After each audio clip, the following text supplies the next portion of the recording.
আসসালামু আলাইকুম বন্ধুরা, ফিল্মি দুনিয়া চ্যানেলে আপনাদের স্বাগতম।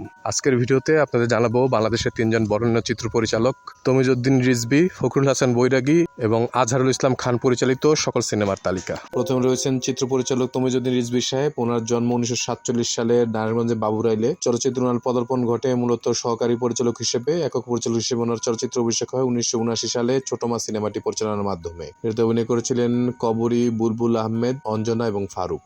83-তে মুক্তি পায় আশীর্বাদ। এটাতে অভিনয় করেছিলেন অঞ্জু ঘোষ, অঞ্জনা, জাফর ইকবাল এবং প্রবীর মিত্র। 85-তে মুক্তি পায় জিদ্দি। এটাতে অভিনয় করেছিলেন সোহেল রানা, ববিতা, মাহমুদ কলি এবং অঞ্জনা। 88-তে মুক্তি পায় বিরোধ।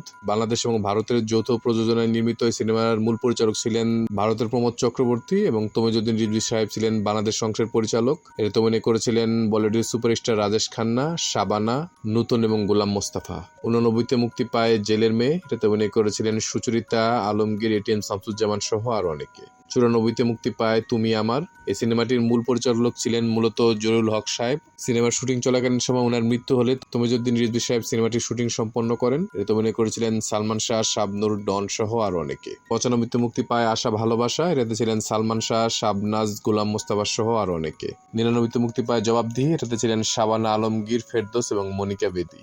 এটাই হচ্ছে তমিজউদ্দিন রিজভী পরিচালিত এবং মুক্তিপ্রাপ্ত সর্বশেষ সিনেমা। তমিজউদ্দিন রিজভী পরিচালিত মোট সিনেমার সংখ্যা হচ্ছে 8টি। তিনি 2022 সালে 75 বয়সে মৃত্যুবরণ করেন। আমরা ওনার বিদেহী আত্মার মাগফিরাত কামনা করছি। তারপর রয়েছেন একজন গুণী নির্মাতা এবং অভিনেতা ফখরুল হাসান বৈরাগী সাহেব। ওনার জন্ম 1950 সালে ঢাকার পুরানা পল্টনে। মিডিয়াতে ওনার পথ চলা শুরু হয় মূলত মঞ্চ নাটকে অভিনয়ের মাধ্যমে। চলচ্চিত্রে ওনার আগমন ঘটে 1973 সালে মুক্তিপ্রাপ্ত তিতাস একটি নদীর নাম সিনেমাতে সহকারী পরিচালক হিসেবে কাজের মাধ্যমে। একক পরিচালক হিসেবে ওনার চলচ্চিত্র অভিষেক হয় 1976 সালে শিয়ানা সিনেমাটি পরিচালনার মাধ্যমে। এতে অভিনয় করেছিলেন প্রবীর মিত্র, অলিভিয়া, রওশন জামিল সহ আরো অনেকে। 79-তে মুক্তি পায় কার পাপে। এটাতে অভিনয় করেছিলেন সুচরিতা, আলমগীর, নূতন এবং আনোয়ার হোসেন। 80-তে মুক্তি পায় লুটেরা। এটাতে ছিলেন শাবানা, আলমগীর, অলিভিয়া এবং ওয়াসিম। 80-তে মুক্তিপ্রাপ্ত আরেকটি সিনেমা মোকাবেলা। এটাতে অভিনয় করেছিলেন রোজিনা, ওয়াসিম, জসিম সহ আরো অনেকে। 80-তে মুক্তিপ্রাপ্ত আরেকটি সিনেমা শাহী দরবার। এটাতে অভিনয় করেছিলেন ওয়াসিম, রোজিনা, জসিম সহ আরো অনেকে। 81-তে মুক্তি পায় বিনি সুতার মালা। এটাতে ছিলেন ওয়াসিম, রোজিনা, গোলাম মোস্তফা সহ আরো অনেকে। 82-তে মুক্তি পায় মানুষী। এটাতে অভিনয় করেছিলেন ওয়াসিম, রোজিনা এবং নূতন। 83-তে মুক্তি পায় সাত রাজার ধন। এটাতে অভিনয় করেছিলেন জাফর ইকবাল, রোজিনা, প্রবীর মিত্র সহ আরো অনেকে। 84-তে মুক্তি পায় স্বামীর ঘর। উনি করেছিলেন আলমগীর, রোজিনা এবং মেহফুজ। 84-তে মুক্তিপ্রাপ্ত আরেকটি সিনেমা ভাগ্যলিপি। এটাতে ছিলেন ওয়াসিম, রোজিনা এবং নারায়ণ চক্রবর্তী। 84-তে মুক্তিপ্রাপ্ত আরেকটি সিনেমা রাজিয়া সুলতানা। অভিনয় করেছিলেন রোজিনা, ওয়াসিম, আনোয়ার হোসেন, ডলি এবং জাভেদ। 85-তে মুক্তি পায় ওয়ারিশ। এটাতে অভিনয় করেছিলেন ওয়াসিম, রোজিনা, জাভেদ এবং দিলারা। 85-তে মুক্তিপ্রাপ্ত আরেকটি সিনেমা নাদিরা। এটাতে অভিনয় করেছিলেন রোজিনা, ওয়াসিম, দিলারা এবং জাভেদ। 87-তে মুক্তি পায় সেতু বন্ধন। এটাতে অভিনয় করেছিলেন ওয়াসিম, সুচরিতা, এটিএম শামসুজ্জামান সহ আরো অনেকে। 88-তে মুক্তি পায় হিসাব চাই। এটাতে ছিলেন সোহেল রানা, ওয়াসিম, রোজিনা এবং সুচরিতা।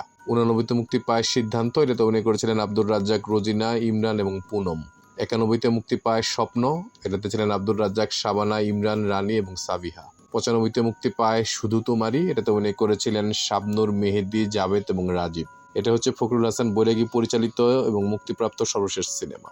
ফখরুল হাসান বৈরাগী পরিচালিত মোট সিনেমার সংখ্যা হচ্ছে 18টি। ওনার বর্তমান বয়স হচ্ছে 76 বছর।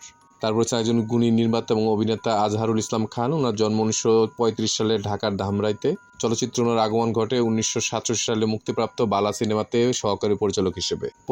ওনার চলচ্চিত্র অভিষেক হয় 1974 সালে চোখে জলে সিনেমাটি পরিচালনার মাধ্যমে। এই সিনেমাতে ওনার সাথে আরেকজন পরিচালক ছিলেন, তিনি ছিলেন কাজী আজিজ আহমেদ। সিনেমাটিতে অভিনয় করেছিলেন আব্দুর রাজ্জাক, কবরী, রোজি সামাদ সহ আরো অনেকে। 76-এ মুক্তি পায় স্মাগলার। এটাতে ওনার সাথে পরিচালক হিসেবে ছিলেন শেখ আতাউর রহমান। এটাতে অভিনয় করেছিলেন আব্দুর রাজ্জাক, সুচরিতা, শেখ আতা সহ আরো অনেকে।